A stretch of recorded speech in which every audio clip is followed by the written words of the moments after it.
Salut les footballeurs intelligents, ici Jérôme Menguez de Vitrainers alias le maniaque de la progression. Aujourd'hui, je vais vous expliquer pourquoi le stress est bon pour la santé.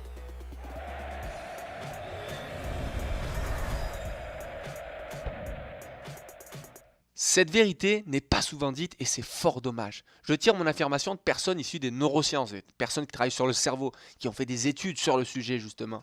Et ce qui en ressort est extraordinaire. Donc si vous souhaitez continuer à croire qu'il ne faut pas stresser avant une rencontre, je vais vous expliquer pourquoi c'est mal. Imaginez-vous en finale de Ligue des Champions. Barcelone-Real Madrid. Vous êtes dans le couloir qui mène sur le terrain.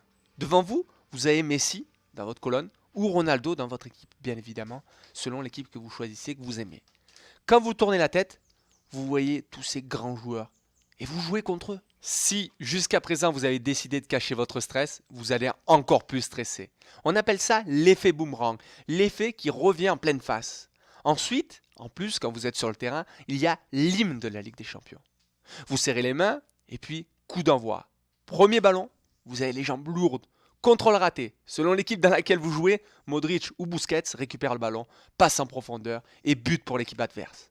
Une soirée qui devait être magique devient catastrophique. Et tout ça parce que la veille du match, vous vous êtes rappelé d'occasions qui ne se sont pas finies par du positif, qui ne se sont pas finies par un but, car vous aviez trop de pression. Et la soupape de sécurité qui détendrait votre cerveau normalement, elle était pleine, comme une bouilloire en ébullition. Et ce n'est pas fini. Le jour du match, vous avez perdu votre énergie toute la journée, juste avant le coup de sifflet. Et quand il y a eu le coup de sifflet, plus personne sur le terrain, une statue. Et rappelez-vous le dernier Rocky, Creed, le jour du combat, juste avant de rentrer sur le ring. Le mec est allé vomir à cause du stress. Pourquoi pas vous? Ce qu'il faut que vous fassiez, c'est apprendre à écouter votre corps. Laissez venir le stress, écoutez-le. Pourquoi arrive-t-il? Apprivoisez-le.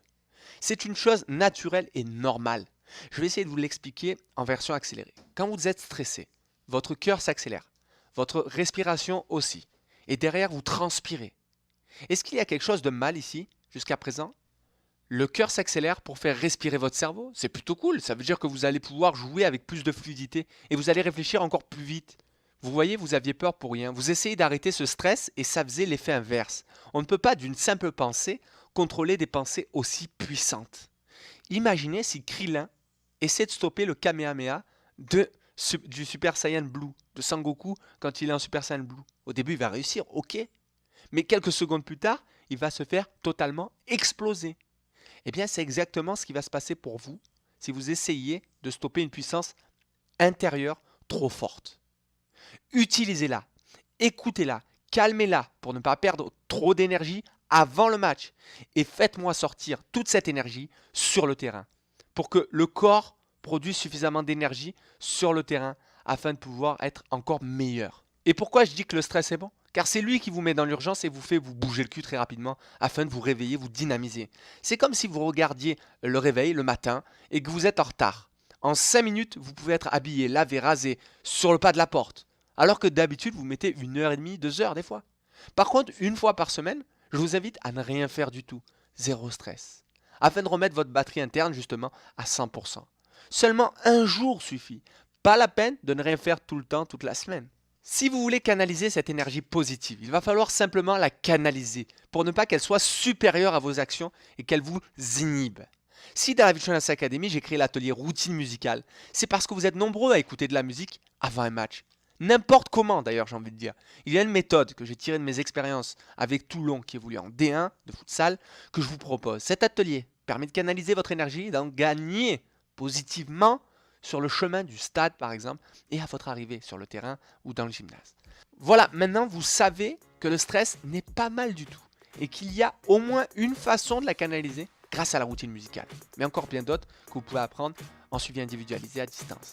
Donc à vous de voir. Soit vous continuez à stresser jusqu'à presque vomir ou avoir la diarrhée, soit vous décidez de vous inscrire tout de suite dans la Vitrainers Academy pour le prix d'un McDonald's seulement ou en vous rendant sur vitrainers.com pour un coaching individualisé par exemple. Donnez de l'amour autour de vous. La prochaine fois que vous voyez quelqu'un dans cette situation, parlez-lui de Vitrainers, ainsi qu'à tous les footballeurs ambitieux que vous pensez que ça pourrait aider.